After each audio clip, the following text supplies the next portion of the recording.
Hi guys, PJ here. Today I'm doing you a quick video on a 2020 XC40 Volvo.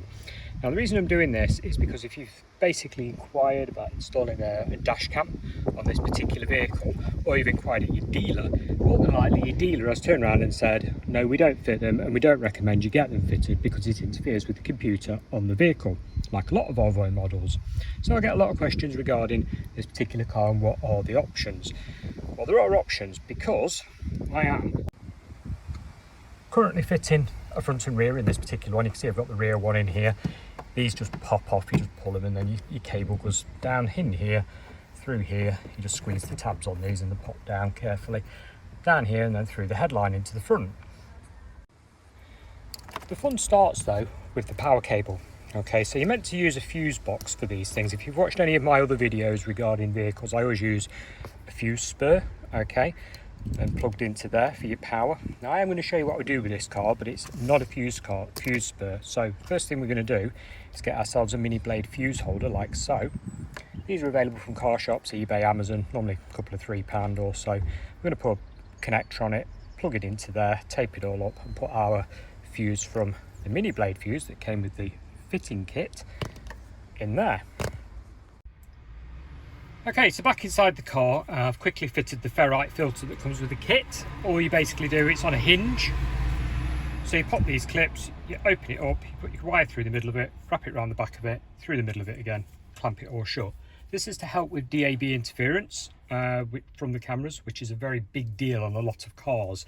So if you do lose DAB signal, I'm afraid it's your camera, and the only way of curing that is to unplug your rear camera, because it's the rear cameras that cause interference. Just a quick heads up, that one. Okay, this is the power connector that we're working on. So like I was saying, I've crimped it. I'm going to heat shrink or tape that up so it's all loomed. I've got to pop the fuse in there. And what I'm going to do now is basically put a little cable tie on this and the one for the rear feed so that it sits above the headlining nicely. So we're going to sit this on the headlining, run it along to the A-pillar behind the airbag and then straight down the side of the windscreen. Okay, so we've run our cables down the A-pillar here behind, tucked it behind, and we've got to this section. So now what you can do is pop if you've got a trim removal tool, not a screwdriver, get a trim removal tool from like car shops or eBay, Amazon. They're about £1. Don't use a screwdriver, it'll put little dents in it. Let that rest and then you can take this back plate off that's back here. This pops off, yeah, and you run your cable down behind it to put your earth on. Okay, here's the plastic trim from the rear. It's got a clip, metal clip on the back and a lug. So in other words, it sits like so, and you just sort of pop it out at the bottom and then pull down to bring it out. And what that uncovers, if I can just show you, is 10mm bolts just here. Take one of those out and use that as your earth for your black cable. So if we look at our fitting kit, you've got your black cable, the horseshoe on it, put that behind the bolt that we're going to take out. I normally snip these off because they're a bit feeble, put a decent ring terminal on the end, which again you can get from car shops and stuff. So I probably will just put a ring terminal on and a washer on it just to make it a much more secure fastener.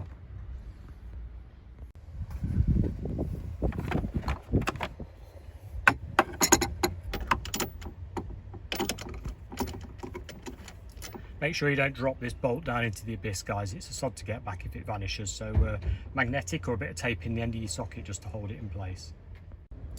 And there's the little bolt sandwich I've made for the earth cable washer, ring terminal. Pop all that back in now. So now you've got your earth cable. What you're going to do, you run your earth cable and your power cable, now it's attached over there, across to this corner. Now this is the way you sort of got to do these on these XC40s. So this is your cigarette lighter. Basically, if you put a pry tool above it, it'll pop down like so.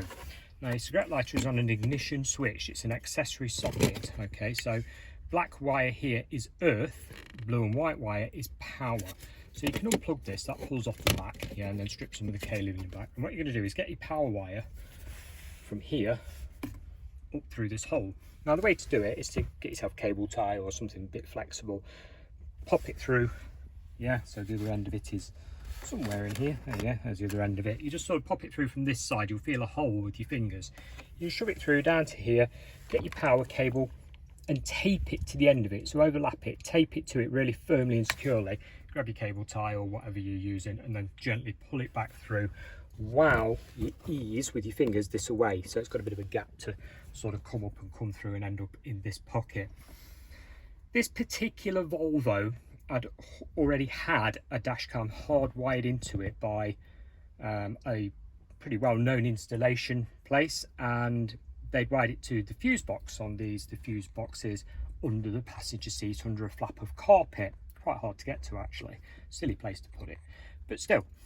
And that was causing problems. It got warning lights on the dashboard, etc. Now, I traced the switched power that they'd used, and it looked like it was something to do with engine management. I don't know. I haven't got a list of fuses to hand, and I can't remember, but it was causing some problems. So it had it removed to a degree, it had it unplugged, and I've had to take it out and do it this way. So this is to avoid problems, because the main dealers will void your warranty if it's to the fuse box, or most of them will by the look of things, because I've had numerous Volvos where people have been to the dealer and the dealer has said don't do it.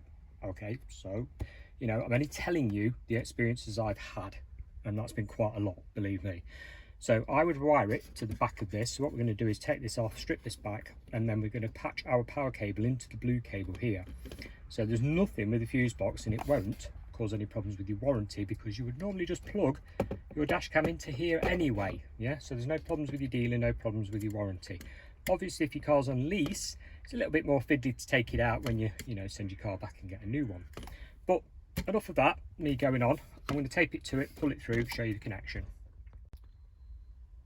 Quick tip: when you're using bullet connectors like I am right here, I mean, you can solder it in, etc., but if you're using bullet connectors, power in, yeah, comes through the loom down this way and then to the plug.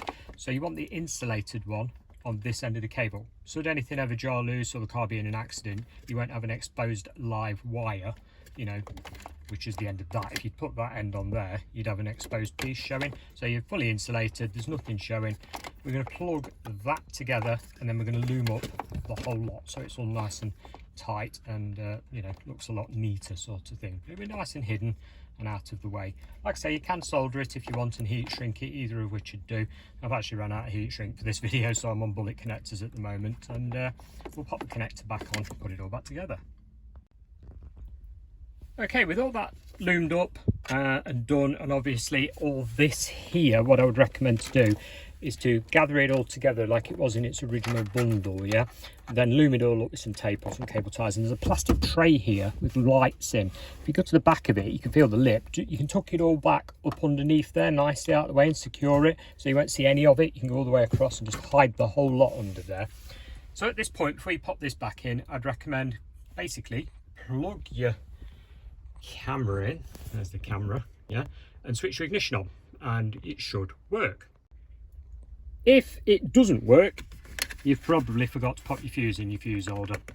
Very common thing, I've seen it a lot of times when I've been training people and stuff, and you always forget to put the fuse in. Really common. Put your little 2-3 amp fuse in there, and you should be good to go. So last but not least, we've got sort of blurry vision going on here, I don't know why. We've got to give it a test, haven't we? So ignition going on now. Little blue light in the corner just there, look guys, there you go, there's power. How about that? And that is how you hardwire a dash cam into an XC40. Like I say, bit of caution on this one, because the normal way of plugging them in the fuse box using a fuse spur isn't on. So if you're slightly worried, you know, don't do it, plug it in your skirt lighter. But this way works fine and is reversible. If it's a leash, you can just disconnect it and no one will see the wiring at all anyway. So there we go. Clipping this back, yeah, turn your ignition off, and it's on little clips, look. See one there, and some at the back. So it's basically shove in and up. Just make sure none of this gets caught. Nice and easy to do. But guys, that's it. That's how you fit a dash cam on one of these vehicles. Thanks for watching. Bye for now.